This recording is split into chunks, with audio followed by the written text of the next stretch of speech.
experience of watching at home, I think, you know, you're watching in a room, the lights are on, other shit's going on, the kids are running around, the dogs are running around, whatever it is. You know what I mean? It's just a very different level of attention that you're willing to, or that you're able to give to it.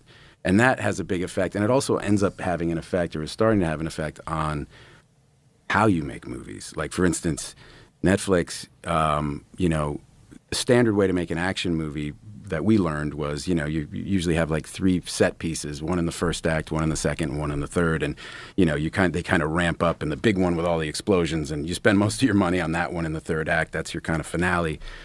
And now they're like, can we get a big one in the first 5 minutes to get somebody, you know, we want people to stay tuned in.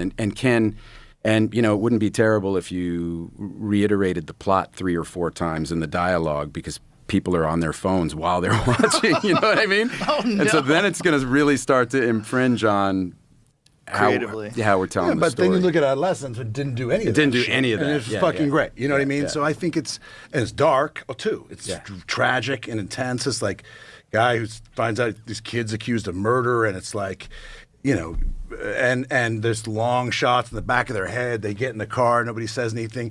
I think there are those. Look, these I wish that were. Like, that feels more like the exception. You know? It's so masterfully made that it feels a little more like the exception. I hope it's not. My feeling is just that it demonstrates that you don't need to do any of that shit to get people. You know what I mean? Like, and I think, you know, yes.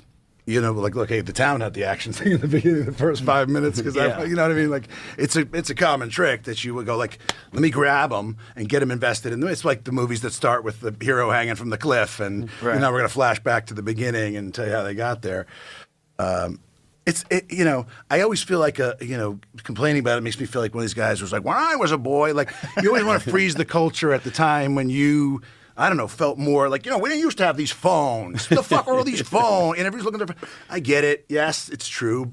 Also, it's like supply and demand. People want to look at their phone. They can look at TikTok. They want, you know, they're going to do that. I think what you can do is make shit the best you can. Make it really good. And, you know, people can still go to the movies. Not like, I think we have this idea that's like an existential threat. Everything that comes along is going to destroy everything. Instead of like, what history suggests is that there's like marginal encroachments, things shift. Yep, as television came along, there was less theater going, and that's still going to happen. And people are still going to go to the movies because of what you said. Like, it feels like a cool thing to do. I'm going to go see The Odyssey, I guarantee you, in a theater, you know, no matter what. Fewer of them. And you could argue that's because I have more choice or whatever it is. It's hard to fight supply and demand. That's the trick, right? If people want to watch a bunch of stuff at home because they invested in TVs and cost us money, they will. So, okay. But the upside of that is, like, I can try to do something, hopefully that's like, that actually doesn't need to, you know, have the most urgency to get you to come to the theater with your family. That's a little more experimental or risk-taking or whatever in that way. Well, you got to adapt. I mean, there's no way you're going to change people's viewing habits now. No. I mean, what percentage of Netflix is actually watched on phones? It's got to be pretty high, which is insane. Yeah.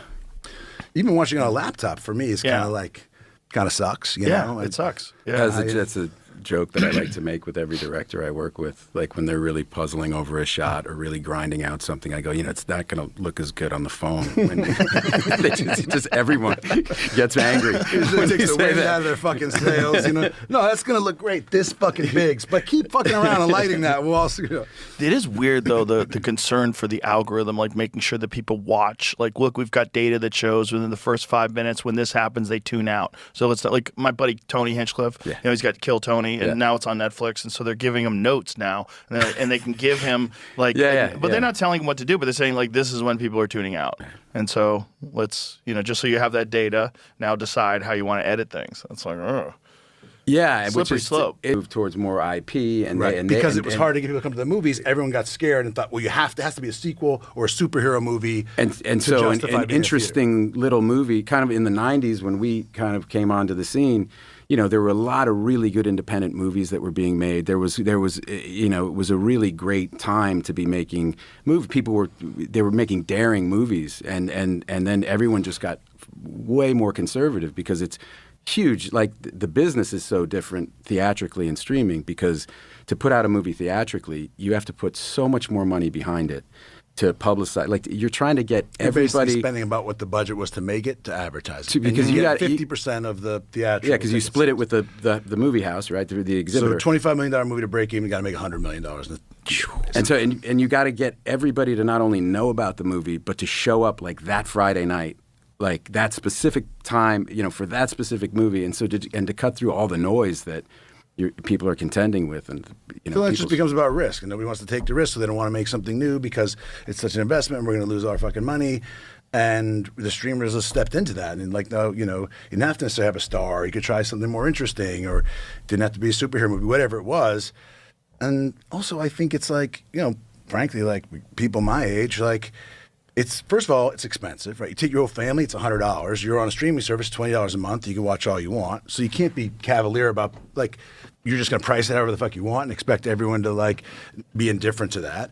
And then also, the idea of for me, there's a lot of stuff. I make that decision. Do I want to see The Odyssey on a big screen? Fucking I went to a theater to just watch the trailer for that movie. And, did I, one battle after another, I wanted to go see in the theater. But there's movies of people that I really like and respect where, and I got a good system and shit, but I'm like, look, I'll watch it and I might get tired, or I want to pause it and take a piss, or the kids, whatever it is. That's conducive to my lifestyle, and so and most people's I even lifestyle. see few. I think most people are, yeah. But there